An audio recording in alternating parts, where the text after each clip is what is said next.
Vocês têm uma reunião às 8 da manhã e 7h30 o carro de vocês estraga. Vocês estão no meio da rua, calor de Foz do Iguaçu, tá ligando para o mecânico, tá ligando para alguma coisa e nada está dando certo. E vocês têm uma reunião às 8. Você já está... Qual que é o estado emocional que vocês estão nessa hora? Estressados, muito bem, para não falar outras palavras, né? Muito bem, no meio, enquanto você está aqui esperando fazendo ligações, um funcionário de vocês, que não é o Ryan Gosling, provavelmente, passou dirigindo, olhou para você, viu que você estava com o carro quebrado, virou a cara e continuou dirigindo. Muito bem, qual que é o estado de humor de vocês agora? Podem descrever, podem usar palavras. Pode falar palavrão, Fernando? Podem falar palavrões. Nessas horas, o que vem na cabeça de vocês e o que vocês pensam desse funcionário? Esganadura. O quê? Esganadura. Esganadura. Mas se fosse atribuir, por exemplo, a personalidade da pessoa, do que vocês xingariam ele? Eu já ficaria triste porque eu ia achar que ele me odeia. Você ficar triste porque você achar que ele te odeia. Ele viu você numa situação de risco e não te ajudou. Exato. Certo. O que mais? Quem mais sentiria raiva e xingaria a pessoa de... Com certeza. Muito bem. Certo. Por que essa etapa se chama verificação de fatos? Tá? Porque quando acontece uma situação dessa, em que uma outra pessoa faz uma coisa que machuca a gente, é muito natural que a gente atribua isso à personalidade da pessoa também. Então, tipo, o cara é um cuzão, né? Esse é o adjetivo. Isso transforma aquela pessoa dentro daquele adjetivo diante dessa situação, certo? Muito bem, mas tem uma outra variável. Imagine que a pessoa dentro do carro, que é o teu funcionário, ele estava com o filho dele no banco de trás e o filho dele estava passando mal. E ele viu que você estava parado, mas o filho dele estava passando mal no banco de trás e ele estava indo para o hospital. Ele não estava indo para o trabalho. E aí ele viu você, mas ele precisava levar o filho para o hospital. Diante dessas novas informações, que adjetivo que vocês dão para essa pessoa? É muito azar, né? Mas ele poderia ter gritado, não posso parar, né? Ele poderia, não posso parar, eu que estou com o filho machucado. Uma satisfação. Certo, poderia ter feito isso. Ou mandar um WhatsApp, só que assim, a pessoa está dirigindo, né, teoricamente, pessoas com os filhos no banco de trás não deveriam mandar mensagem enquanto dirigem, né? Mas tudo bem. Vocês antes, vamos colocar, vocês colocaram aqui que a gente meio concordou que a pessoa era uma cuzona, certo? Depois dessa informação, que adjetivo que vocês dão para a pessoa?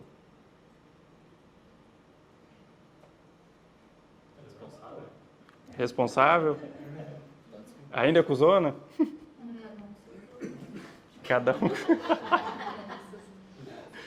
Certo. Então, assim, de modo geral, entender uma situação faz com que aquela análise prévia que você fez de personalidade, ela seja, muitas vezes, quebrada, né?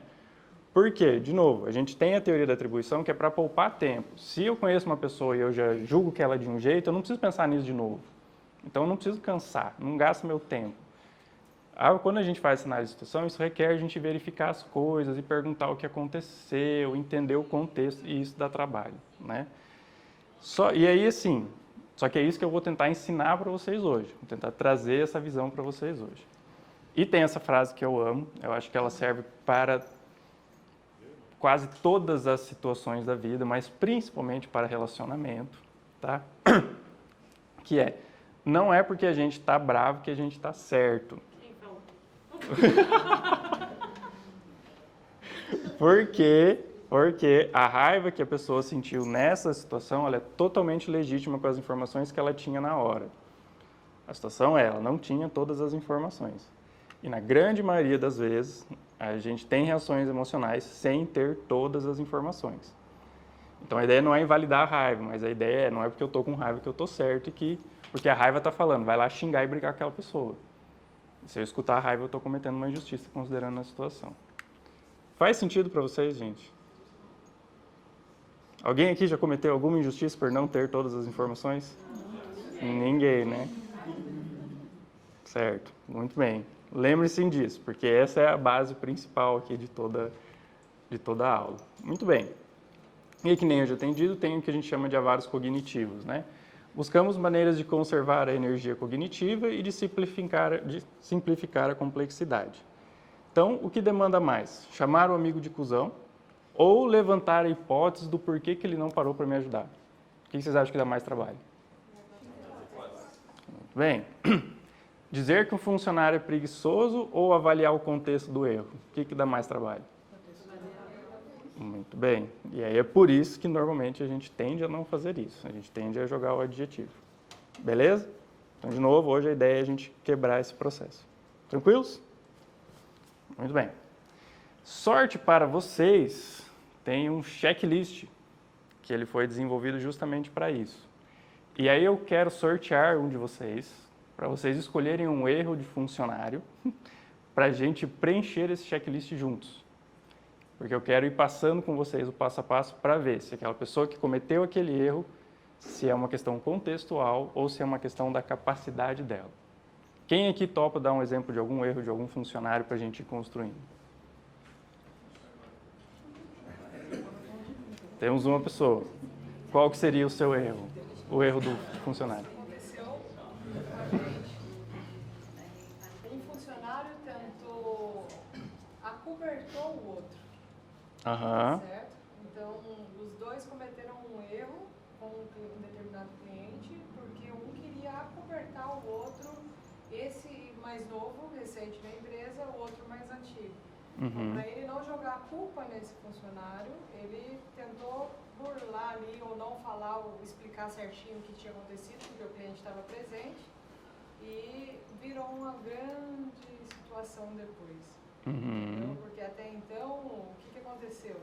A gente achou que ele estava mentindo para tirar a culpa dele. Uhum. Depois, tentando explicar, ele falou que a culpa não era dele, mas era do funcionário. Então, na nossa cabeça já passou, não. Então, além dele estar errado, ele tem que pôr a culpa no outro. Entendeu? Então, assim, foi uma tentativa de ajuda, mas que foi mal explicada. E depois de bastante tempo e bastante conversa, a gente conseguiu encontrar ali a solução, né? O que realmente tinha acontecido. Certo. E aí vamos pensar, a base, normalmente o erro ele está relacionado a super simplificando. Dentro de uma situação a gente tem uma conduta que ela é aceitável e correta e faz sentido para a empresa e uma conduta que não é. Ele teve a conduta que não era, que na hora foi mentir para o cliente. Exato. Qual que era a coisa certa a se fazer? Ter explicado para o cliente, por mais que isso fosse prejudicial para ele, né? E você consegue compartilhar o que era que ele tinha que falar? Estou tentando lembrar o motivo, mas foi basicamente o quê? O cliente, o funcionário novo, o estagiário, fez um contrato errado. Aham. Um contrato de locação errado, Uhum. certo? E daí o mais antigo chamou o cliente, explicou para ele a situação, né? Mas falou que ele que tinha errado, entendeu? Puxando para ele a responsabilidade. Só que em momento nenhum ele explicou isso pra gente. A partir do momento que o contrato é assinado, ele tem uma responsabilidade grande em cima disso, né? Então, quando a gente ficou sabendo através do cliente, né? Então a gente chamou ele para conversar e depois ele explicou essa situação. Olha, fui eu que fiz, né? Mas foi você quem fez o erro? Não. Quem fez foi fulano de tal. Mas eu puxei a responsabilidade por mim, porque eu tenho mais desenvoltura para conversar com o cliente. Entendi. Foi mais ou menos isso que aconteceu. Tá. E aí nessa situação o comportamento correto seria avisar para o cliente na hora que, ó, tem um erro no contrato, a gente vai precisar pausar, por exemplo, a reunião, reformular e a gente marca de novo. Exatamente. Esse seria Então, só explicar. Na verdade, assim, o que a gente queria é que ele nos comunicasse, até porque essa responsabilidade, depois que a bomba explode, sempre cabe pra gente, né? Volta pra gente. Então, Ótimo. Basicamente isso. É essa conduta que a gente esperava dele. Certo. Então essa conduta, que é a base que a gente vai usar para o certo. Todo mundo consegue enxergar bem? Sei que tá sem enxergar agora, né? Mas vamos lá. Considerando esse erro do teu funcionário, a primeira pergunta que a gente faz é: a tarefa do erro, a hora que tem o erro, ele informar e não mentir para o cliente. O colaborador recebeu o treinamento formal para realizar essa tarefa? Se sim, quais foram os métodos aplicados? Os dois receberam, sim. Instruções, demonstração e ensaio foram feitos? Ambos. Certo. Então, daí aqui, a gente marca que sim, a pessoa teve. O colaborador consegue, de maneira precisa, descrever a tarefa que deve ser desempenhada e quando deve ser desempenhada? Um sim, o outro não. O que acobertou, Consegue. certo. Tá, então isso já é uma variável. Ele sabia, então, que esse era o caminho certo de se fazer. Muito bem. Então, vou marcar o sim, porque a gente está falando dele, né? Existe evidência do colaborador completando a tarefa de maneira correta no passado? Sim. Ele já passou por uma situação dessa em que ele falou? Sim. Ótimo, então, sim. Se a tarefa precisa ser realizada de maneira rápida, o colaborador consegue realizá-la no tempo certo? Também. Muito bem. Essa aqui é principalmente a variável treinamento, que está relacionado com a capacidade. Então, a pessoa, dentro da expectativa de que você trouxe, ele tinha o conhecimento de fazer da maneira correta. Porém, ele escolheu não fazer. Aí a gente vai para outras variáveis, né? Essa aqui, ó, essa pergunta eu acho ela imprescindível. Ela é uma das mais importantes a nível de análise funcional dentro de empresas. Colaborador... Não, calma, qual que é? Me perdi? Essa aqui, é a terceira, perdão. Existe evidência do colaborador completando a tarefa de maneira correta no passado? Por que essa informação é muito importante? Por que vocês acham? Porque ele sabe como fazer. Exatamente, porque se ele já fez certo e ele fez errado depois, não é por falta de conhecimento. E normalmente a primeira coisa que a gente atribui é a falta de conhecimento. Se a pessoa não fez é porque ela não sabe. Essa é a primeira coisa que vem na cabeça. Mas não é, às vezes ela sabe fazer, mas ela não faz por outras variáveis. E essa aqui, se ele já fez uma vez certo, provavelmente ele sabe fazer. Muito bem. Então, isso foi a variável de treinamento, e aparentemente o seu funcionário não foi isso. Clareza de tarefas de solicitação. O colaborador foi informado de que ele precisa completar essa tarefa? Nesse caso, não. Nesse caso, não. Certo. O colaborador sabe explicar o propósito da tarefa? Ele sabe explicar o porquê que é importante fazer tudo isso? Existe um auxílio, checklist, planilha para completar a tarefa visivelmente perto do local de realização? Tem um negócio lá que fala assim, ó. Era um caso específico, então ele saberia fazer. Certo. O colaborador é lembrado de maneira verbal, eletrônica ou por texto que precisa completar essa tarefa? Não. A tarefa está sendo realizada em um ambiente propício para a sua realização? Então, aqui o que você colocou foi esse aqui, né? É o primeiro e o quarto, né? Que você falou não. Foi o segundo? Primeiro e o quarto. Primeiro e o quarto. O resto tudo sim. Gente, até agora, nós estamos fazendo o teu exemplo, mas estão conseguindo imaginar dentro de situações de vocês? Sim. Beleza. Então, vamos para o próximo. Recursos, materiais e processos. Há pessoas treinadas o suficiente no programa de treinamento? Sim. Muito bem. Se materiais são necessários para completar essas tarefas, elas estão disponíveis de prontidão? Também. Muito bem. Os materiais necessários para completar a tarefa são bem desenhados para o seu propósito? Sim. Muito bem. Tipo, o contrato é bem feito, a organização né? Os materiais necessários para completar... Opa, já falei, né? Caso de baixo. Aqui. A tarefa pode ser completada sem que outras sejam completadas? Se antes não, liste abaixo. Mas, tipo, muitas atividades elas são feitas depois de uma série de etapas, né? E se a pessoa faz aquela etapa na hora errada, ela vai faltar informação e ela vai errar. Ele sabe qual que é o momento de fazer aquela atividade? Muito bem. E aí, se você respondeu não, existem outros colaboradores que são responsáveis por completar as tarefas antes do processo. Então, assim, no caso, era o estagiário, ele era responsável, né? Exato. Então, era responsabilidade verificar antes. Exatamente, era a verificação do contrato, entendeu? Uhum. Para questão de documentação, ver se estava tudo certinho, datas e tudo mais. Era uma data que estava errada, que precisava fazer uma alteração, um aditivo, né? Uhum. E aí acabou coincidindo do outro que já sabia fazer, fez, mas não nos comunicou. Então, foi 2 erros, né, na verdade, ou 3. O primeiro é não conferir do estagiário, mentir para o cliente e não informar vocês, né? Exatamente. E a gente está fazendo mais ou menos dos 3. Mas, teoricamente, é bom sempre fazer de um só. Por isso que essa análise é complicada. Consequência de performance, esforço em competição. O colaborador é diretamente monitorado pelo gestor? Se sim, indique com qual frequência? Diariamente. Diariamente, certo. O colaborador recebe feedback sobre a sua performance? Se sim, indique por quem? Pelo gestor. Com que frequência? Diariamente, é contato direto, né? E quanto tempo depois da performance? Tipo, ele tem a reunião, quanto tempo depois que tem normalmente esse feedback? Ah, não, como ele trabalha diretamente com o gestor, é sempre que finaliza Mas o gestor estava na reunião? nesse dia, não. Ah, entendi. Se o gestor estivesse, Provavelmente seria o gestor que faria o que precisaria ser feito. e aí ele faria da maneira correta. E mostraria, provavelmente. Certo. Então, isso aqui, ele recebe feedback, mas foi uma variável, né? O colaborador vê efeito da tarefa de maneira correta. Se ele faz da maneira correta, ele sabe quais são as consequências. Sim, sim, sim. Certo. A tarefa é muito complexa ou precisa de muito esforço para ser realizada? Atenção. Precisa de atenção. Certo. A tarefa geralmente tem preferência sobre outras tarefas potencialmente concorrentes? Tipo, às vezes a pessoa não dá tanta atenção nisso porque ele tem muitas outras coisas para fazer? Pode ser sim. Certo. Então, vou colocar aqui o não nos dois.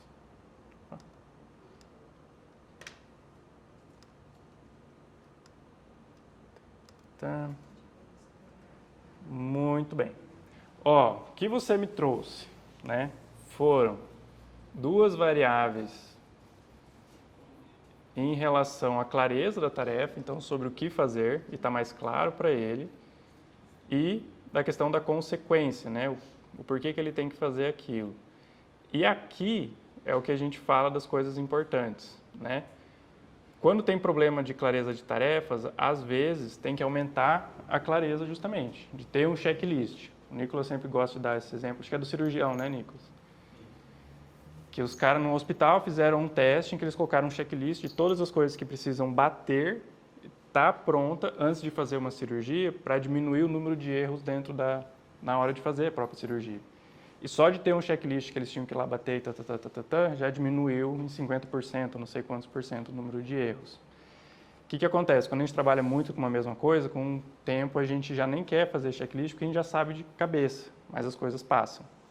Então isso é uma variável que poderia ter auxiliado, né? Solicitações, esse aqui é uma outra variável que se respondesse na questão 5 aqui, que não foi o caso, né? Aqui são a questão das consequências. Mas acho que principalmente no teu caso seria talvez aumentar a presença do supervisor, né? Porque isso é uma coisa, gente, que muitos empresários têm dificuldade às vezes, que eu quero estar cada vez mais fora para dar cada vez mais liberdade. Só que a presença do gestor influencia no comportamento. E se você é um bom gestor, você influencia positivamente. A pessoa fica mais atenta no trabalho. E, gente, normalmente é assim para qualquer coisa que a gente faz. Se a gente faz um trabalho dentro de uma pessoa, com um chefe, ou com uma questão de... Não sei, uma pessoa que está num nível superior e a pessoa está do teu lado e fala, você consegue, eu estou aqui para te ajudar, caso você tenha erro, a tendência é que a gente faça um trabalho melhor e mais atento, tá? Então, a presença do chefe, principalmente se ela é positiva, ela é importante. E, às vezes, reduzir o esforço da atividade. Então, às vezes, deixar ela com mais tempo ou instrumentalizar, às vezes, a pessoa melhor para fazer atividade com menos esforço. Então, isso aqui é o que a gente chama de checklist, tá? Justamente, para quê? Para quando a pessoa comete um erro desse, a primeira tendência é falar, o cara talvez está sendo desonesto, o cara está passando a perna no cliente, e aí vai de um adjetivo. Aí a hora que você começa a ver aqui, você começa a ver que pode ter outras várias variáveis que podem influenciar o porquê que a pessoa está fazendo aquilo que ela fez. Beleza? Faz sentido, gente? Vocês imaginam usando isso aqui em algum contexto? Mas vocês viram um trabalhão que dá só para analisar um comportamento? E quantos comportamentos que têm erros acontecem dentro da empresa? Então, assim, é difícil, mas é um movimento importante. Beleza? Espero ter ajudado dentro de algum contexto. E, principalmente, dentro de comportamentos que a gente às vezes considera antiéticos, eles estão relacionados ao medo de punição. Então, às vezes ele viu lá ele está na frente do cliente e ele não quer mostrar para o cliente que a empresa cometeu um erro. Então, ele aí endossa aquele erro. Então, às vezes, trazer essa ideia de que, mesmo que tenha um erro, é melhor o cliente ficar chateado pelo erro do que a gente fazer ele assinar uma coisa que vai prejudicar ele a longo prazo. Né? Então, às vezes, a pessoa não tem essa clareza ou, às vezes, na hora respondeu errado. Faz sentido? Diga, Fer. E ali tem uma das perguntas que pergunta assim, se a pessoa entende o propósito da tarefa, né? Aham. E eu acho que nisso, Sara, é uma coisa que a gente supõe muito, não sei se é nesse caso, né? Tipo, se isso não acontecer, você supõe muito que a pessoa entenda o propósito. Porque, é lógico que se der ruim vai voltar pra você, é lógico que isso estava errado, né? Sim. Mas o óbvio precisa ser dito ali. Tipo, quando isso acontece, tipo, a gente fica queimado perante o cliente, a gente corre risco de perder um contrato, ou a gente vai ter uma ilegitimidade, enfim, qualquer coisa, sabe? Porque às vezes a gente parte do princípio de que as pessoas entendem a consequência de pequenas ações, assim, sabe? Tipo, de não me avisar, ou de... Porque é muito claro na nossa cabeça, é lógico que você precisava saber, né? Uhum. Só que pra ele, às vezes, tipo, precisava saber, mas já tinha me falado que caso acontecesse algum erro era pra informar a Sara. Mas, se eu não informar, O que acontece? Exato. Nesse caso, eu acredito que foi até uma certa liberdade que ele tem para poder trabalhar. Pelo fato de já estar com a gente há um tempo, já saber como funcionam, né, a liberdade de dar para ele resolver algumas situações, algumas tarefas. Só que nesse caso em específico não era o setor dele, mas ele já fez, então ele sabe como funciona, né, como fazer. E daí na hora que a gente viu a situação, foi sentado para conversar, para entender e mostrado, né? Se tivesse, na hora que o cliente estava ali, a gente precisava ter mostrado isso realmente para o cliente, agora eu vou ter que chamar o cliente para voltar aqui, para pedir desculpa e fazer tudo de novo que foi feito, entendeu? Mas realmente dá um trabalhinho para poder... É complexo, é complexo. e às vezes ele não tinha informação, porque se você parar para pensar, ele estava tentando resolver um problema. Ele assumiu uma função e uma curva que não era dele para resolver. Ele errou, tipo, de não ter avisado o cliente e não ter avisado você. Isso. E eu entendo, na verdade, que ele não errou tanto. Já a chefe entende que ele estava totalmente errado, entendeu? Do meu ponto de vista, ele errou e não tem falado, mas ele estava tentando resolver. Então ele estava tentando fazer. Exatamente. Ficou no escuro é o fato dele não saber qual a consequência de não falar para você. Poderia causar. Exato, muito bom. Obrigado, Fernando, mal analista do comportamento aí. Porque assim, tem essa consequência. Se ele não sabe, melhor resolver aqui rápido. E tem uma outra que é muito comum também. É dos chefes falarem assim, quando cometer um erro, você vem e me avisa. Aí a pessoa fala, beleza. Aí a pessoa vai lá e comete um erro e avisa. E o chefe fala, meu Deus, como que você erra um negócio desse? Aí qual que é a tendência na próxima? Eu não vou falar, porque assim, se eu for falar, é certeza que eu levo na cabeça. Se eu esconder, tem a probabilidade de no futuro eu levar na cabeça. Então, muitas vezes eu aceito o risco, né? Então, isso também vai dar consequência também do comportamento. Beleza? Muito bem. Depois compartilho com vocês todos esses processos, beleza? Alguém tem algum outro exemplo que acha que poderia se encaixar ali, que gostaria de compartilhar? Que ficou com dúvida e depois talvez quis esclarecer um pouquinho?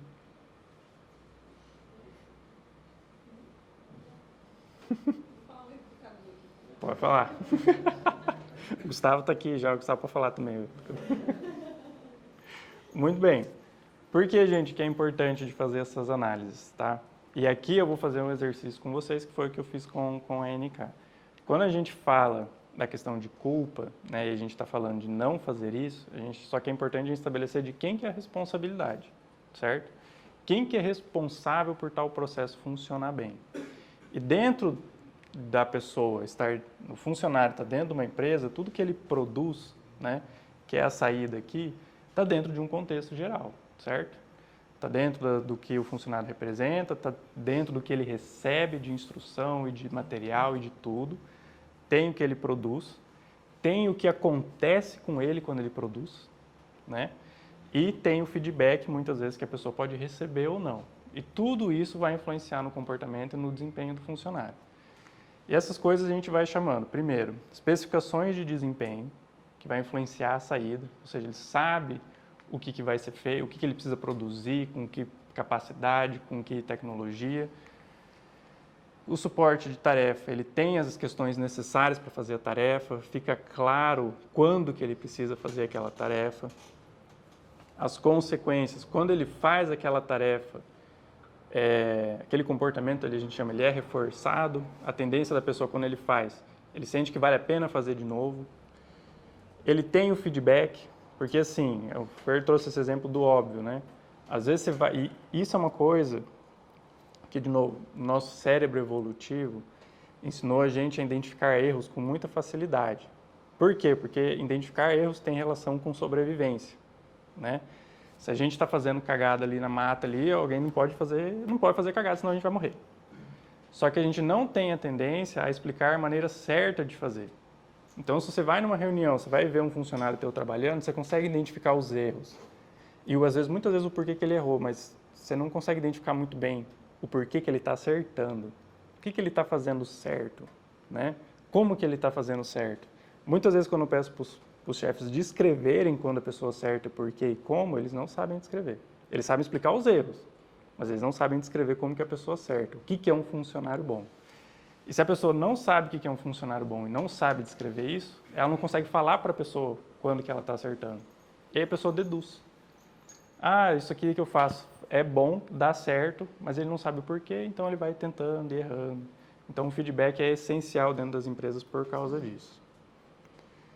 E, por último, habilidades, conhecimento e a capacidade individual, que é do próprio funcionário. Beleza? Então eu vou passar um por um. E aí, dentro dessas 6 variáveis aqui, vocês vão me ajudando e vocês vão falar se essas variáveis elas são responsabilidade do gestor ou é responsabilidade do funcionário, levando em consideração que todas elas influenciam o desempenho dele. Especificações de desempenho. Existe padrão de desempenho? A pessoa sabe qual que é o padrão que ela precisa ter dentro do trabalho dela? Os funcionários sabem o resultado e o padrão de desempenho que eles precisam ter? Os funcionários consideram os padrões atingíveis, né? E eu quero que vocês me falem, isso aqui, especificações da performance, é responsabilidade do funcionário ou é responsabilidade do gestor? Bem, por quê?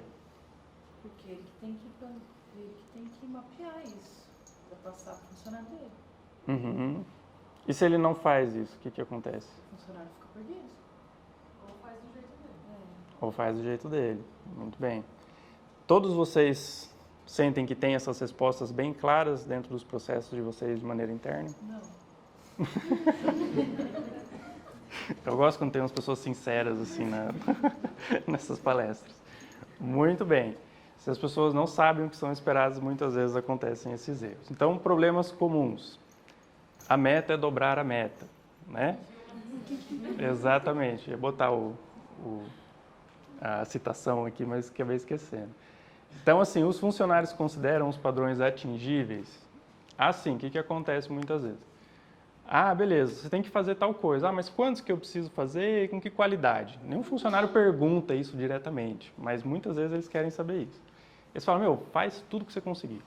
Faz o máximo que você conseguir. E aí o funcionário chegou, consegui fazer 10. Pô, fera, semana que vem você faz 12, então. E aí depois você faz 15. E aí ele vai falar, putz, não tá ficando mais um padrão atingível também. Em tese, isso vai desmotivando. Uma outra variável qual que é, de novo, a tendência. Se o funcionário sente que quando ele consegue bater a meta, aumenta a meta. Qual que é a tendência?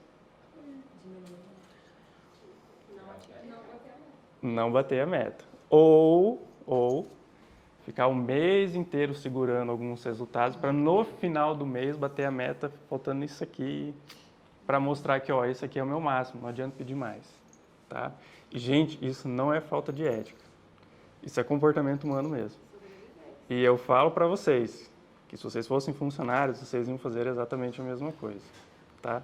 Falo com tranquilidade. Por quê? O contexto é esse. Que nem eu falei para vocês, a gente tende a guardar energia. Então, assim, se eu não for recompensado, e se eu chegar e falar, ó, consigo fazer, vai vir mais, né? A tendência é eu não fazer mais. E... Exatamente, exatamente. E outro, tem trabalho que o resultado é subjetivo, né? Um deles aqui, serviço, 90% do tempo é subjetivo. Você pode fazer um trabalho maravilhoso, assim, ir muito bem, fazer tudo que o cliente pede, e o cliente chegar e falar, não gostei, vou embora. E você pode chegar lá e, assim, tá nem aí pro cliente, você tá de mau humor, você joga os preços tudo errado, fala isso, o cliente fala, não, eu quero mesmo. É isso aí que eu quero. Isso acontece em vendas, isso acontece em vários trabalhos de serviço, tá? E principalmente esses padrões de desempenho têm que estar claros. Porque o funcionário precisa fazer o que é correto dentro da empresa e o que é melhor para o cliente dentro do que a empresa consegue entregar e de maneira ética. Ele não pode fazer as coisas a qualquer custo. E mesmo quando o funcionário faz tudo certo e não dá certo no final, é importante que ele seja valorizado por isso. Porque ele não controla, muitas vezes, se o cliente vai ficar ou não, se o cliente vai comprar ou não. Ele controla o desempenho que ele tem. E esse padrão de desempenho tem que estar claro.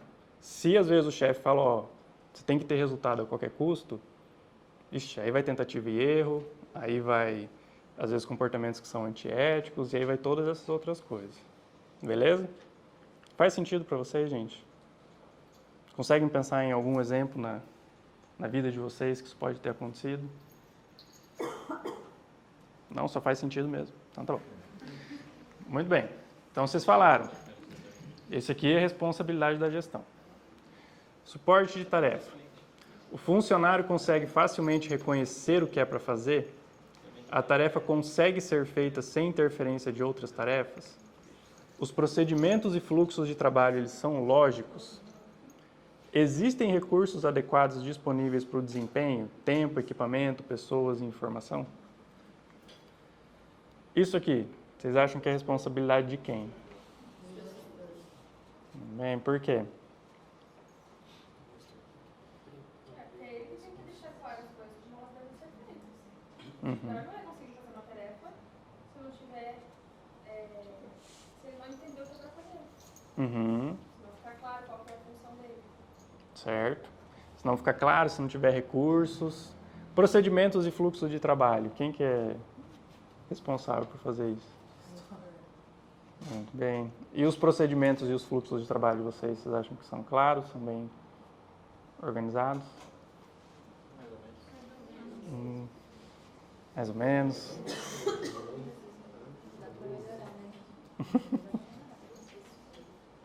Certo. Olha, e aí volta aquele exemplo. Muitas vezes a gente explica o que era para fazer, mas não explica o porquê e não explica quando. Eu gosto do exemplo de um livro que eu uso como base, que é de um professor meu, que ele fala assim, um dia eu fui no banco e eu fui sentar numa cadeira e veio segurança e falou, não pode sentar nessa cadeira. Aí ele falou, beleza, né? Não vou sentar nessa cadeira. Mas daí ele ficou pensando, por que será que eu não podia sentar nessa cadeira, né? Aí ele chegou no gerente e falou, por que eu não posso sentar na cadeira lá? Aí ele falou, qual cadeira? Ele falou, a cadeira ali da recepção. Dele, meu Deus. Aí ele foi lá conversar com o segurança. Ele falou, por que você não deixou o cara sentar? Ele, não, porque você falou para mim semana passada que ninguém podia sentar nessa cadeira. Ele falou, sim, só que é porque estavam reformando a parte de cima do teto. E aí se a pessoa ficasse embaixo, ela podia cair. Mas o teto foi consertado ontem. Aí ele, eu não sabia, você falou porque não era para ninguém sentar aqui. De novo, é óbvio, para quem? Para quem está fazendo a solicitação. Mas se você não explica o porquê que aquela ação é importante, ou quando ela tem que fazer, ou quando ela tem que terminar, as pessoas vão seguir. Principalmente porque, às vezes a pessoa não quer encher o saco do chefe. Ele deu a ordem, eu vou seguir. E aí, por que você está fazendo? Porque o chefe falou que é para fazer. Uma vez eu pedi para uma estagiária minha digitalizar uns documentos. Uhum. Só. E aí passou tipo umas 2 horas e eu falei, gente, cadê o documento? Tô precisando. Fui atrás dela, ela estava digitando.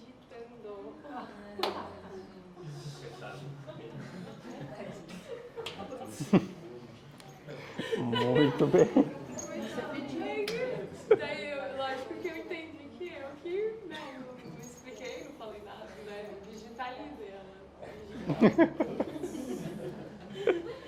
E, ó, Ela tava suando, assim, sabe? Quando você vê que a pessoa tá com muita pressa. Ai, meu Deus do céu. pois é, e esse que é o negócio. Às vezes a gente faz a solicitação, e é muito comum, né? A gente fala, ó, faz tal coisa. E aí, o porquê e como o funcionário tem que tirar da cabeça. E aí, às vezes, ele vai para uma linha de raciocínio que você fala, meu Deus, como que você pensou nisso? Não pensei, só fiz. Então, a tendência, o que a gente sempre recomenda é, faz a solicitação e fala o porquê que você precisa daquilo, como, né, e para quando.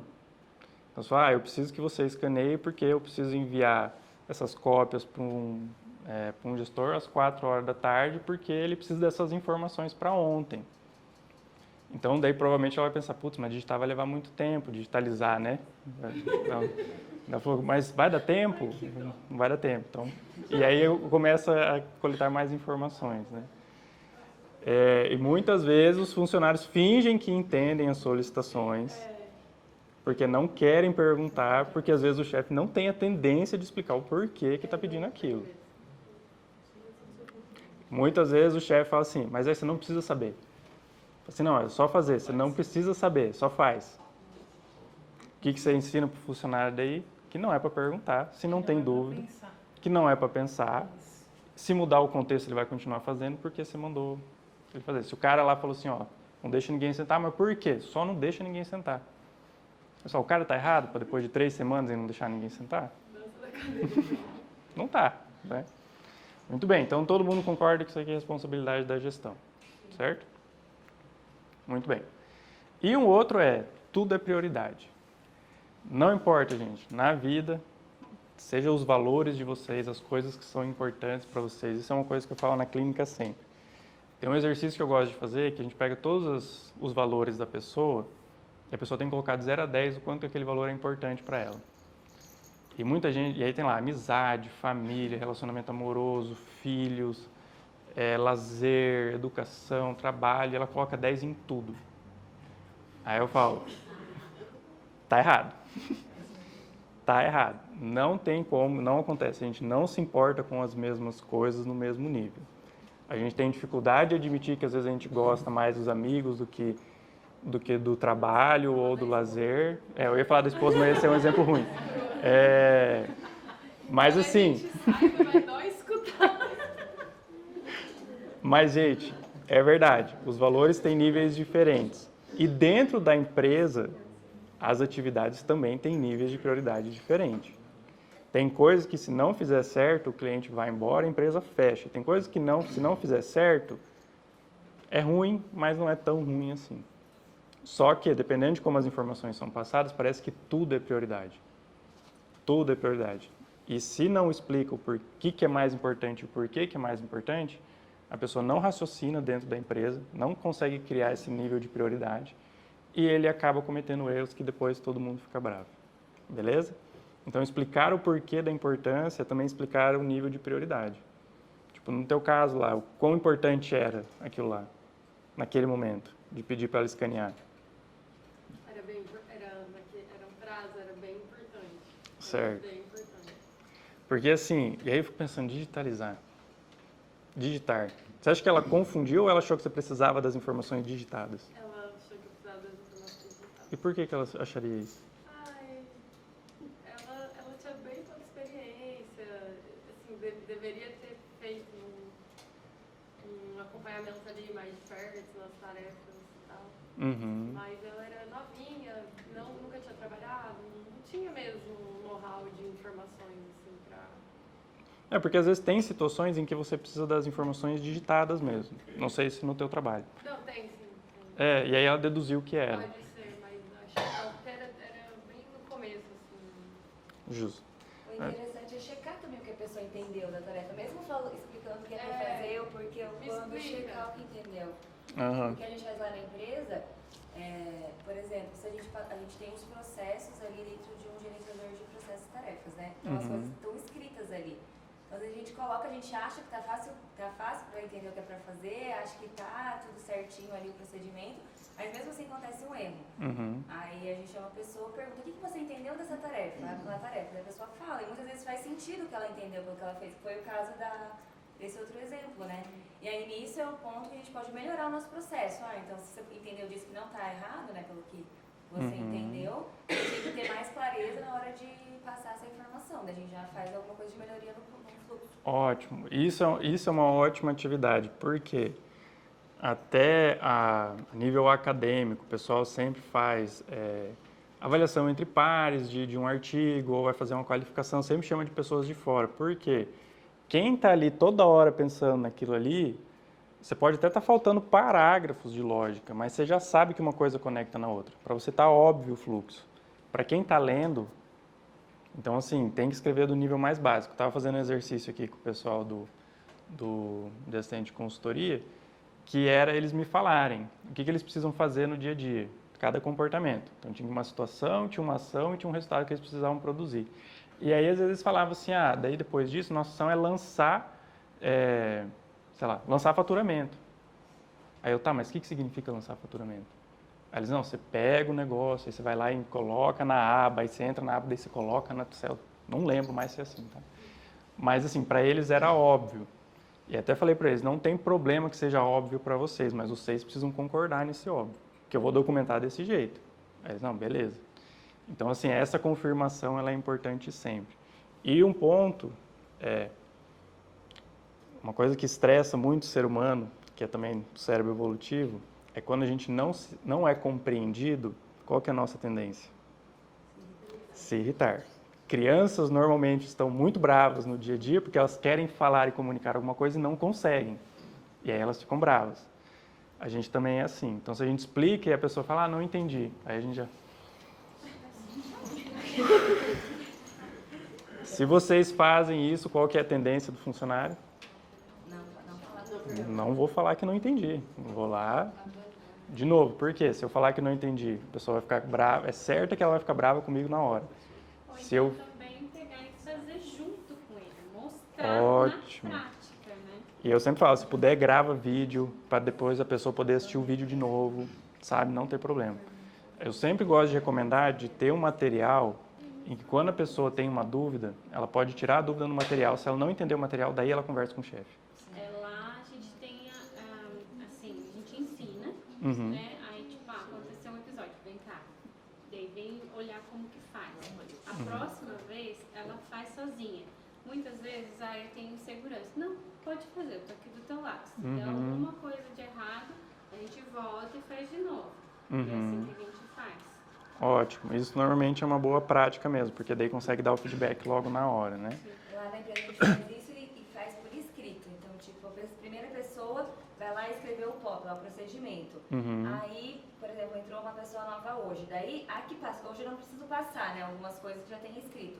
Só que daí a pessoa que passou, e a que está aprendendo, tá com o documento aberto e ela vai complementando com detalhes que faltaram. Que para alguma pessoa poderia ser legal. óbvio, e a nova vai lá e coloca os mínimos detalhes. Daí o procedimento vai se atualizando toda vez que entra alguém novo. Nossa, isso é uma excelente dica. Todo mundo viu? Essa realmente é uma excelente dica. É muito boa mesmo. Porque daí primeiro, você faz a pessoa ter um senso de responsabilidade pelo POP, né? Você precisa ler. Para você não entender alguma coisa, você precisa ler muito bem. Porque para você fingir que entende é facinho. Então, para você dar dicas de melhoria, você precisa ter realmente se comprometido a ler. Isso, aí a gente tem que mostrar a importância. Então, às vezes, se a pessoa pergunta a gente mostrou, está escrito lá, a pessoa pergunta alguma coisa, de vez em a gente dar a resposta na hora, a gente pergunta, isso está escrito no POP? E daí a pessoa, é verdade, está lá. Vai lá, abre, vê, e aí já cria o hábito, né? Ótimo. Isso é uma ótima questão, que daí ajuda muito no suporte de tarefa. Beleza? Faz sentido, gente? Muito bem. Consequências. As consequências estão alinhadas em prol do desempenho desejado? Quando a pessoa tem aquele desempenho, tem aquele comportamento, faz tudo que você pede, assim, negócio bonitinho, redondinho, ela se sente valorizada por fazer aquilo? Dentro da empresa de vocês? Ou ela sente que tanto faz? Se eu fizer o mínimo e se eu fizer um bom trabalho, dá na mesma. Ou mãe, né? Não fez mais que essa obrigação. Ou é vibes mãe não fez mais que obrigação? O que vocês sentem? Isso é um dos grandes assim, desafios da empresa, tá? Você fazer a pessoa sentir que vale a pena ter os comportamentos adequados é difícil, tá? Isso é um dos grandes desafios mesmo, até em nível de segurança do trabalho, até em nível ético, tudo isso aqui é super difícil. Mas um primeiro passo é, eu estou punindo pessoas que têm o comportamento correto? Só de não punir já é um bom passo. Exemplo, equipamento de segurança. Não sei se é o caso de alguma empresa de vocês, tem que usar EPI. Alguma empresa que precisa usar? Qual EPI que eles usam, Gustavo? Capacete, protetor ocular, óculos, avental, bota. Certo. E aí você concorda comigo que no calor de Foz do Iguaçu, não sei se o poder do ar-condicionado de vocês, ou como que funciona, mas essas coisas no mínimo são desconfortáveis, certo? E no mínimo levam tempo para colocar e para tirar. Você concorda comigo também que uma pessoa que não usa essas coisas, teoricamente consegue fazer mais rápido e estando mais confortável, certo? Então, se você só olha o resultado de uma pessoa que não usou nenhum EPI, porque assim ele te protege com uma coisa que tem muita baixa probabilidade de acontecer, só que se acontece é catastrófico, então por isso que usa. Mas se a pessoa não usa o EPI, a tendência é que ela produza mais. E se você, por exemplo, com uma pessoa que usa, a pessoa usa o EPI certinho, e ela produz menos, e você chega para a pessoa e fala, meu, você está produzindo pouco, você está fazendo errado. E aí você faz a pessoa se sentir punida, por quê? Por fazer o comportamento seguro. Qual que é a tendência da pessoa? Começar a não usar EPI. Então, assim, primeiro passo, pessoas que têm um bom desempenho, é importante não punir elas. E normalmente dar o trabalho dobrado, né, é um dos problemas principais. Né? Aquele negócio, a pessoa que faz um bom trabalho acaba trabalhando mais. Muito bem. As consequências são significativas do ponto de vista do funcionário? Tipo, aquilo que tem de consequência para ele, vale a pena para ele? As consequências são feitas a tempo e problemas comuns. Funcionário com alto desempenho é recompensado com mais trabalho, isso é batata, né? Uma oportunidade que as empresas acabam perdendo e cometendo erro. Você tem um funcionário que tem um desempenho muito bom, tem um funcionário que tem um desempenho médio. Aí você tem um problema, aí você dá porque tem um alto desempenho. Aí você vai sobrecarregando ele. Com o tempo ele começa a ter burnout. E aí você precisa abaixar o nível de desempenho dele e começa a dar para o outro. E a hora que esse aqui está voltando, você começa a jogar no outro, jogar no outro, jogar no outro. A hora que o cara começa a voltar, tira desse aqui e põe para lá. Né? Ou uma outra, que é um exemplo de camareira, né? Que eu lembro que uns alunos meus deram. Tinha uma equipe de camareira que elas resolviam tudo, assim, faziam 10 quartos por dia. E tinha um outro grupo lá que fazia 2 e tal. Aí a gerente falava assim, se tem mais quarto, tem quarto para limpar, para quem que eu dou? Para quem faz 10, né? O que isso acontece? Você reforça o comportamento de quem faz 2 só, beleza? Continuar fazendo 2 porque eu não tenho mais trabalho. Se eu não faço um bom trabalho, eu não tenho mais trabalho. E você desgasta quem está fazendo um bom trabalho. A tendência de você dar mais trabalho para as pessoas que fazem 10 é que as pessoas que fazem 10 diminuam e de quem faz 2 continua fazendo 2. Então, assim, dar mais trabalho para quem tem alto desempenho sem remunerar ou sem ter mais consequência é sempre uma punição. Você pode gerar um conflito entre eles. Pode gerar um conflito entre eles. Porque E isso, tem mais trabalho. nossa, isso é batata. Isso é batata. Não, as coisas tudo sobra para mim. E aí o chefe fala, não, é porque eu confio em você, eu não posso confiar na outra. E aí a pessoa, mas isso não é um problema meu. Isso é um problema da gestão. Eu não tenho a ver com isso. E isso são as consequências, né? E você trouxe, não fez mais que obrigação. Né? Isso também é teoricamente um problema. As consequências, é a responsabilidade de quem? Do funcionário ou da gestão? Da gestão. Muito bem, por quê? A gestão tá ferrada, né? Você pegou o tema da palestra. Muito bem. Quem controla isso aqui, tem mais poder de controle, tem mais organização no contexto, é a gestão. Feedback. Os funcionários recebem informações sobre seu desempenho. As informações que eles recebem é relevante, é precisa, é em tempo, é específico o suficiente e é fácil de entender. Quando a pessoa comete o erro, ela consegue ter tudo isso. Esse exemplo que você deu, ele é ótimo.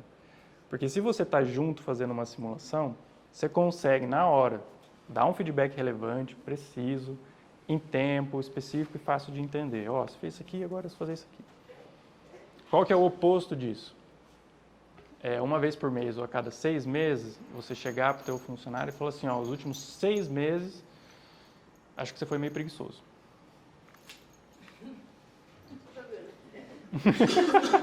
Joga informação aí, você faz o que você quer com ela. O que isso acontece? Gente, isso é relevante? Você falar para uma pessoa que ela foi preguiçosa é relevante? Ela é precisa? A pessoa sabe o que ela precisa alterar quando você fala que ela é preguiçosa? Ela é em tempo? Meu, 6 meses, 1 mês, quanta coisa eu fiz em 1 mês? O que eu fui preguiçoso? O que eu fiz para você levar em consideração que eu fui preguiçoso? Ela é nada específica e ela é difícil de entender, tá? Então, quanto mais próximo, mais junto, mais fácil fica o feedback. Eu sempre falo isso. Não leve muito tempo para dar feedback, não percam muito tempo se organizando para dar feedback, até porque o feedback, quando ele é orgânico e na hora, ele tende a ter mais efeito, tá? O ponto é, vocês precisam aprender e sempre se organizar, dar um feedback assertivo e não só falar, ó, você foi preguiçosa aqui, né? Você está junto com a pessoa e só fala, ó, você é ruim. Isso não ajuda em nada. Você tem que explicar o que a pessoa errou, por que errou e por que é importante. Feedback, responsabilidade de quem? Muito bem. Problemas comuns, você está muito desligado ou você errou isso aqui por falta de atenção. Essa aqui é uma clássica. Acho que até você usou o exemplo, né? Falta de atenção. Isso aqui é uma clássica. Porque isso aqui é uma atribuição que a gente faz. E às vezes as pessoas também falam, errei por falta de atenção. Tá. Vamos partir do pressuposto que sim. Mas no que você estava atento, então? Porque para você não estar atento nisso aqui, você tinha que estar atento em outra coisa. Qual que era essa outra coisa? E aí a pessoa precisa saber responder isso, tá? Porque assim, só falar que é falta de atenção não auxilia muito. Porque em tese todo mundo sabe que você precisa estar atento. Isso também não ajuda tanto. Beleza? Faz sentido, gente? Muito bem. E quinto e sexto, acho que estão juntos? Não, está separado. Habilidades e conhecimento. O funcionário tem conhecimento e habilidade necessária para desempenhar bem? Os funcionários sabem o porquê do desempenho desejado é importante? E problemas comuns. Se eu fizer errado, não dá em nada, ninguém nem vê, né? Então, por que aquilo ali é importante? O exemplo que a gente deu. E, calma, isso aqui não é make spoiler. Habilidades e conhecimento do funcionário. Vocês acham que é responsabilidade de quem? Do funcionário ou do gestor? Depende. Passar o conhecimento do gestor, agora desenvolver a habilidade, vai depender também um pouco do funcionário. Habilidade específica. Mas quem contratou ele com a própria experiência? Entendi. Se ele contratou, tá. Um cara específico para aquilo, ele vai saber o que tem que desempenhar. Tem que ter essa habilidade, dependendo da área que também foi contratado. Tá, vamos de mãos. Quem é? Vai da gente reconhecer se o funcionário tem habilidade ou não para determinada função, né? Uhum. Então, se você não contratou bem, provavelmente você vai ter um funcionário que não vai ter a habilidade que você esperava para determinada função. Então, em algum momento também, eu acho que é da gestão. Diferente é se o cara não tem essa habilidade, você vê e você ensina ele a ter isso. Entendeu? Entendi. Assume o risco, né? E você dá um treinamento para ele para desenvolver isso. Uhum. Também acontece, o cara é orocomi e ele vai virar um médico. Ele vai ter uma habilidade, você vai fazer e acontecer com o cara. Entendi. Tá, então vamos de mãos, porque eu acho que são todos argumentos bem plausíveis. Quem acha que é responsabilidade do funcionário, levanta a mão. O conhecimento e habilidade. Arthur, 2, 3, 4. Muito bem. Quem acha que é responsabilidade da gestão? Levanta a mão. Muito bem, interessante. Alguém quer argumentar o porquê que é responsabilidade do funcionário? Eu quero dar um argumento, porque a habilidade do conhecimento que você está dando aqui é o seguinte, depende do conhecimento, porque se for algo aplicado na empresa, tipo assim, sei lá, hoje eu tive reunião ali com a Capta, aí eles querem que faça o processo de venda assim. Aí é a responsabilidade do gestor, que eu tenho que saber. Agora, tipo, uma habilidade técnica, uma habilidade sobre o produto, não acho que seja responsabilidade do gestor. E sim meu, que eu tenho que me desenvolver nisso. Posso ter atalho. Sim. Mas não é responsabilidade deles. Bacana. Eu acho que... Alguém quer comentar alguma coisa? Eu acho que esse é uma boa linha de raciocínio, porque o gestor ele é responsável por dar um contexto para a pessoa ser responsável pelo próprio conhecimento e habilidade. Então, assim, a pessoa é responsável por isso. Ela é responsável pelo quanto que ela consegue desempenhar, o quanto que ela vai atrás, o quanto que ela se organiza para desenvolver mais conhecimento. Só que, dependendo do contexto, ela pode fazer isso mais ou menos. Então, a responsabilidade da gestão dá essa oportunidade, mas isso também é responsabilidade da pessoa fazer esse movimento. Porque você pode fazer isso aqui e a pessoa não fazer o movimento. Então, isso também é uma possibilidade. Beleza? Então, esse aqui é o exemplo que eu tinha dado antes. E treinamento, recrutamento e seleção podem não ter sido efetivos. E aí é um ponto, porque existe essa possibilidade que você fez o recrutamento, seleção, fez todo o processo, fez o treinamento, fez o checklist, fez tudo, e mesmo assim a pessoa não conseguiu ter o desempenho adequado. Essas coisas são possíveis. Só que dentro da gestão, a gente ainda vai colocar que isso é responsabilidade da gestão, por quê? Porque é a responsabilidade da gestão lidar com isso. Às vezes a pessoa não está no melhor cargo, às vezes a pessoa não tem a competência necessária para aquele cargo dentro daquela empresa, às vezes o setor que a pessoa está não faz sentido para a pessoa. E às vezes o movimento, às vezes é demitir, às vezes é realocar. E isso faz parte, né? O problema é que no senso comum, como a gente foca muito na questão da personalidade, a primeira coisa que a gente faz quando as pessoas erram é chegar nisso aqui. É falar, a pessoa não fez porque ela não tem conhecimento ou não tem habilidade, e isso é culpa da pessoa, não é? Normalmente é por aí que a gente vai quando as pessoas erram. E aqui vocês já fizeram totalmente o movimento ao contrário, vocês estão argumentando totalmente ao contrário do senso comum, isso é ótimo. Lá na nossa empresa a gente tem o hábito de contratar sem experiência. Uhum. Nós passamos a forma que a gente quer do nosso padrão ali. Então aí nós assumimos toda essa questão e com o tempo a gente percebe que a maioria das vezes quando não tem experiência, eles buscam, por mais que eles não tenham de fato no início uma habilidade nem conhecimento da área, quem tem interesse, aí parte para a questão do interesse individual de cada um. E na grande maioria eles acabam se tornando hábeis e com conhecimento do que estão fazendo. Bacana, daí é a junção dos dois, né? Vocês dão a oportunidade e as pessoas, de modo geral, utilizam essa oportunidade. Mas é possível que ela também não utilize. Não, aí você já de casa também você já consegue perceber que não. Por isso. Até numa conversa, você fala assim, olha, a gente sabe que está com necessidade e tal, mas fica muito claro que a pessoa fala, realmente não é minha área, eu não consigo desempenhar, consigo alguma coisa, outra não, e não é legal. Então isso é legal porque a gente consegue ter essa clareza também do outro lado, que não é que não tem oportunidade. E isso que daí é bacana, porque daí a gente coloca, então dentro dessa discussão toda, vamos classificar que isso aqui é tanto responsabilidade da gestão quanto dos funcionários. É um trabalho em conjunto aqui, beleza? Muito bem. E capacidade individual. O funcionário tem fisicamente, tecnicamente, mentalmente, emocionalmente, eles são capazes de desempenhar bem? Aqui, a responsabilidade de quem? Do funcionário ou da gestão? Do funcionário. De quem? Do gestor também.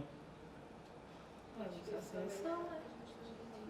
gestor identificar isso, identifica e contar. Pode ser que ele tenha ficado emocionalmente incapaz trabalhando na empresa. Isso acontece muito, sabe? Eu sei, porque aparece muito na clínica. E tão pouco profissional que o funcionário acaba saindo de lá afetado. E o gestor nunca vê isso. Mas também acontece muito. Ó,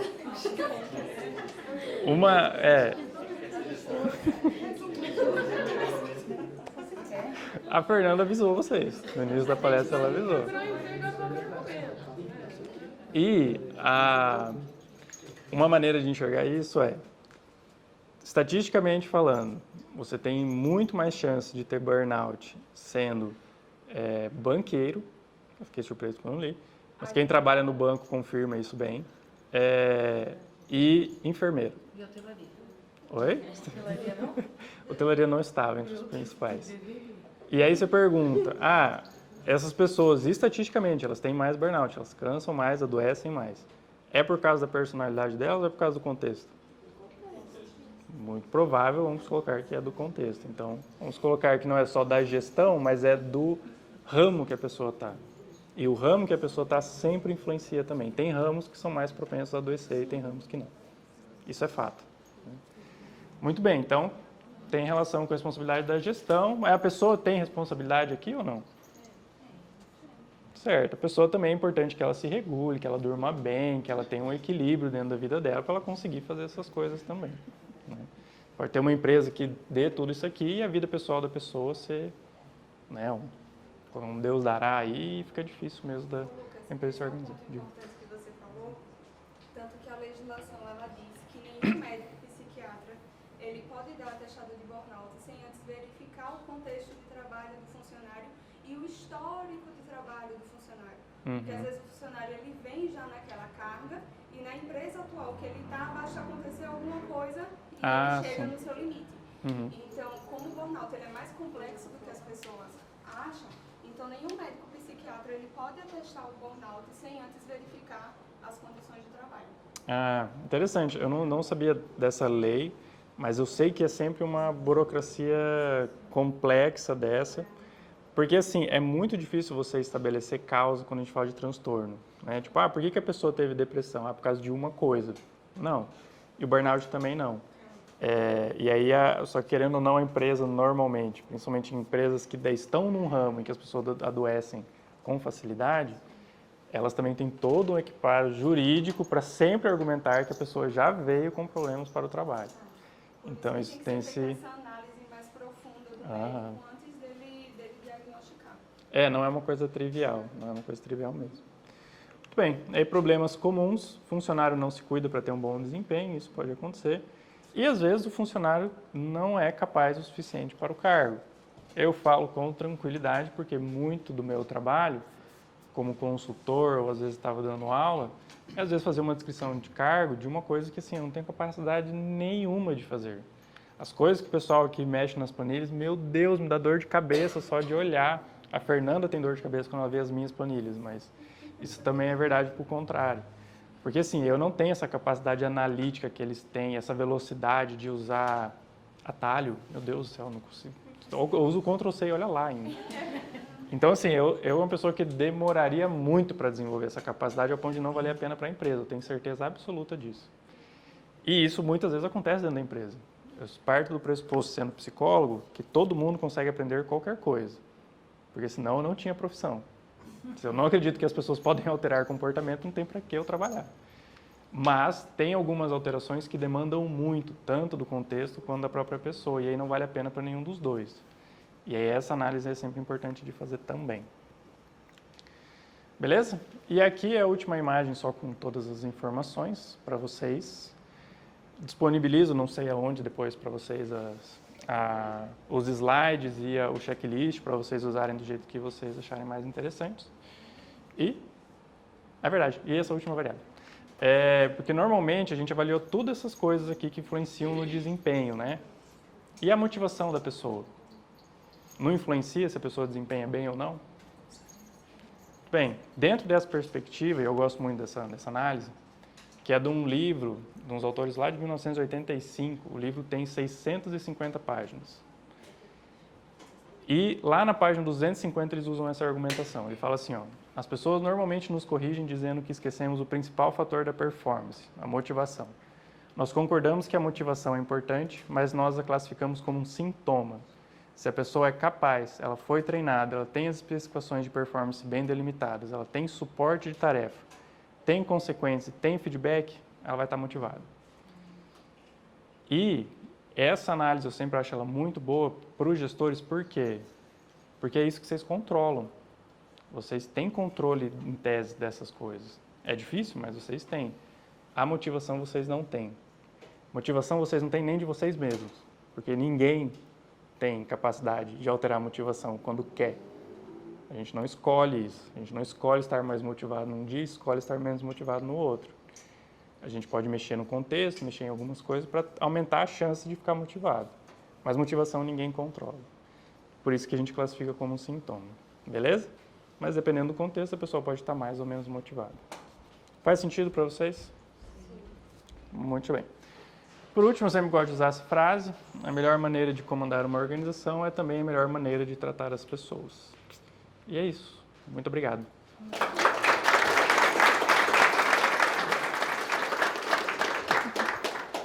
Eu falei que podia doer um pouquinho, né? Porque a gente fala, não, Passei do horário. é muito fácil, pô, eu já falei. O Lucas tem uma outra frase que ele disse, que ele já falou aqui, que se beber, como é que é? De beber água. Se falar fosse fácil, todo mundo bebia água, fazia exercício e comia saudável. Você já escutou isso, você não faz isso. Então, isso se aplica no nosso ambiente de trabalho também. A gente, como líder, a gente é muito responsável por arquitetar bons ambientes, né? A gente é o maior arquiteto de ambientes que vai trazer essa motivação, que vai trazer essa cultura, de certa forma. A gente é o responsável por isso. A gente esquece, eu esqueço, falo isso na primeira pessoa, que o que a gente diz às vezes é amplificado. A gente está com um megafone na boca. E a gente esquece. Às vezes a gente fala uma coisa ali e você acha, putz, a pessoa entendeu? Vai. É um feedback mais ou menos. Mas a pessoa entendeu. Né? Ela me conhece, ela sabe o que eu quis dizer. Né? Mas o que a gente diz amplifica. Porque a gente é responsável pela arquitetura do ambiente. Então, quando a gente fala alguma coisa que sai meio torta, isso vai bater atravessado. E é total nossa responsabilidade. Tanto pela arquitetura, quanto pelo feedback, quanto por toda a descrição do que a pessoa precisa fazer. E é uma questão diária ali, de fazer e de conseguir se moldar para entender como que a gente consegue se fazer entender, né? Porque assim como as pessoas não entendem, a gente não entende o que as pessoas estão fazendo, às vezes as pessoas não estão entendendo o que a gente está dizendo também. Então, pegar feedback da equipe também é interessante para entender onde que a gente está errando na hora de nos comunicar, né? Então, de um modo geral, a culpa é nossa, essa é a resposta da pergunta. Falei que não é para pôr culpa, Fernanda. É responsabilidade, é diferente. Mas a gente vai levar para culpa, né? Porque é assim que funciona. A gente que está 100% na frente, então, vocês viram que é um pedaço pequeno que a gente acaba atrelando a pessoa. E não tem muito o que a gente fazer a não ser ir conseguindo juntar ferramentas para conseguir fechar os nossos próprios gaps de gestão, né? Onde a gente falha na comunicação, onde a gente falha na descrição. Acho que o erro que a Sara trouxe, que eram 3 erros no fim das contas, ainda é um erro, tipo, parece meio sutil, né? Porque a gente já defende a pessoa e isso também é uma característica, né? Às vezes de alguns líderes. Não, mas, putz, ele está se esforçando tanto, né? Tipo, também ele não adianta muito. Então, a gente pensar, esse checklist que o Lucas trouxe, a gente vai mandar para vocês. E aí, quando ele fez com a gente aqui, ele obrigou cada um a pegar um exemplo. É verdade. Então, é interessante que vocês peguem mesmo um exemplo. E, às vezes, uma coisa que está mais latente na empresa, sabe? Aquele momento que você está bravo, você pega e fala, meu Deus, pera, deixa eu ver. Sabe? De quem que é a culpa? É minha. No fim, você vai ver que é tua. A chance de não ser sua, tipo, é muito pequena. Só que daí você vai entender, não só, tipo, que a responsabilidade tá com a gente, mas aonde, em qual das etapas. Putz, eu não expliquei direito no começo, eu não expliquei direito no meio, eu não dei um feedback quando aquilo aconteceu, a pessoa não estava com a ferramenta correta. Então fica mais fácil de diagnosticar para que aquilo não se repita. Aqui na NK, de certa forma, mesmo antes do Lucas passar, a gente sempre falou assim, tipo, não importa muito de quem é a culpa. Só que isso não pode acontecer de novo. O que aconteceu não pode acontecer de novo. Então a gente consegue receber muita informação. Ai, Jéssica, não coloca a mão na barriga assim, que eu tô com medo. Eu sou 40 mais 4. Ela tá aqui assim. Acaba a palestra, acaba a palestra. Não vai fazer um parto. Não tenho habilidade nenhuma pra isso, entendeu? Esqueci o que eu tava falando agora. Você tá falando da NK. Aí a gente vê que os erros chegam até a gente, né? Porque a gente, tipo, nunca matou um mensageiro. Obviamente, às vezes a gente fica puto igual, porque, pô, mas de novo isso, caraca, a gente já conversou sobre isso, a gente já fez um protocolo, blá, blá, blá. Mas, é o que acontece. as pessoas têm milhares, cada pessoa tem milhares de variáveis dentro dela. E a gente como líder tem que fazer arquitetar esses ambientes e fazer com que todas essas variáveis virem uma engrenagem que funcione, né? Então não é uma tarefa fácil, eu sempre digo que ser empresário é uma tarefa solitária, que não importa o dia que se você tem sócio, né? Tipo, que às vezes quer casado com seu sócio. Você chega em casa, você não quer conversar com ele, você quer que outra pessoa dê uma opinião, porque você fala, meu Deus, já vi você o dia inteiro, entendeu? E aí você ainda se sente sozinho, porque você fala, ai, tipo, eu precisava conversar com alguém sobre isso, mas tipo, a irmã, eu já sei qual é a opinião dela, eu preciso de outra pessoa. Que é contrário da minha, eu preciso de alguém que concorde comigo. Então, a ideia do ambiente aqui é justamente a gente conseguir trocar e vocês verem que, tipo, pô, o que você diz que o funcionário não faz na sua empresa, outras pessoas estão dizendo nas outras empresas que também estão fazendo, entendeu? Então, tá todo mundo no mesmo barco. E é isso, obrigada de novo pela presença. Espero que tenha feito sentido para vocês. Quem quiser o checklist bem certinho, tipo, só pedir para a Ange na inscrição, porque como a gente não pega os e-mails na hora da inscrição, fica meio ruim para mandar. Mas só pedir que a gente vai encaminhando. Se vocês tiverem algum gestor que não veio, tá gravado, a gente vai subir o link daqui a pouco, então manda para quem tiver que assistir também, né? Para fazer sentido para todo mundo, porque quanto mais pessoas tiverem informação, mais fácil fica de resolver. Hoje a gente se colocou em muitos maus lençóis, porque tem uma boa parte da nossa equipe lá que agora viu que a culpa é toda nossa. Né? A gente se ferrou. Vai chegar amanhã, ó, slide 3 do Palestra do Lucas.